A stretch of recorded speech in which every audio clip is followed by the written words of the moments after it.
wish upon a star. Makes no difference who you are. Anyone you'd like to hear will come to you. Greetings! Now we gotta take a look at our friends from Hercules, starting with Hercules himself. Hercules has never felt like he belongs, and his unexplained super strength has always gotten him into trouble. When his parents finally reveal the truth to him, that they found him wearing the medallion of Zeus and raised him as their own, he sets off to seek answers. Hercules finds out he is the son of Zeus and decides he must prove himself as a hero so he can join his parents on Mount Olympus. Hercules is very compassionate and innocent. He wants to protect others. He falls in love with Meg at first sight and helps the gods overthrow Hades and the Titans. It is on this mission that Hercules learns his greatest lesson. A true hero isn't measured by his physical strength, but by the strength of his heart. Instead of becoming a god and rejoining his parents on Mount Olympus, he chooses to give up his immortality to live with Meg and his friends as a mortal. Despite being the son of the king and queen of the gods, Hercules is not considered an official Disney prince, and is one of the few characters in the movie who goes by his Roman name. The majority of the gods use their Greek names. Now you know. Oh my! Here's Hades.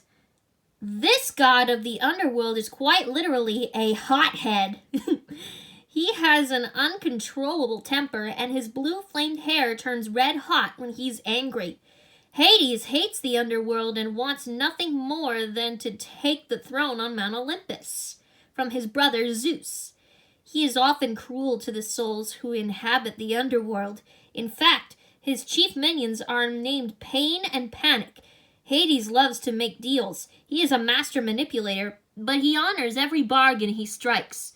Hades' love of deals is eventually his undoing. In exchange for Hercules' strength, Hades promises that Meg will not be hurt, but Meg sacrifices herself for Hercules and is gravely injured. Hercules gets his strength back and throws Hades into a river of death. Originally, Hades was going to be portrayed as a more serious villain. It wasn't until James Woods auditioned for the role that Hades was rewritten as a comic relief villain with a huge sense of humor. Now you know. This is the Hydra. The Hydra is a large reptilian monster with 3 gruesome snake-like heads. Anytime one head gets cut off, another 3 grows in its place. The Hydra is the first monster Hades sends to fight Hercules outside the city of Thebes. Hercules is able to overcome the monster by using his strength to cause a rock slide that crushes the beast. Here's Nessus. This large centaur, half horse, half man, is also known as the River Guardian. Hades sends Meg to try to recruit Nessus for his army, but the centaur takes Meg captive. Despite Meg's insistence that she doesn't need help, Hercules comes to her rescue and defeats Nessus. Meet Philistides. This satyr, half man and half goat, goes by Phil. He has a big heart but also a fiery temper. He does not like being ignored or disrespected and is immediately suspicious of Meg. He's trained heroes for years and has always dreamed of training one so great that the gods will hang a picture of the hero in the stars and people will know that's Phil's boy. Phil gets his wish with Hercules. Did you know that? Although Phil and Hades are aware of each other, the two never interact. Prior to training Hercules, Phil trained Achilles. Now you know. Say hello to Pegasus. Pegasus is Hercules' winged horse and his best friend. Zeus created Pegasus when Hercules was just a baby. Pegasus is very protective of Hercules and will never hesitate to jump into battle and fly to his aid. Pegasus also can be very jealous of sharing his best friend's attention with anyone else. He does not like it when Hercules starts spending a lot of time with Meg. Pegasus is by Hercules' side through thick and thin and helps the demigod defeat Hades. And here is Megara. Megara, or Meg for short, is no damsel in distress. She's sharp and cynical and can take care of herself.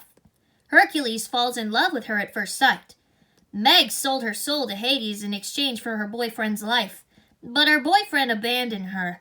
She's a reluctant prisoner of Hades and initially goes along with his schemes to undermine Hercules, but she tries to stop once she realizes that she has feelings for the handsome demigod. She pushes Hercules out of the way of a falling pillar and is crushed. Hercules defeats Hades and goes to the underworld to save Meg's soul. Hercules chooses a life with Meg over being a god, and the two live a happy mortal life together. And those are all the Hercules characters.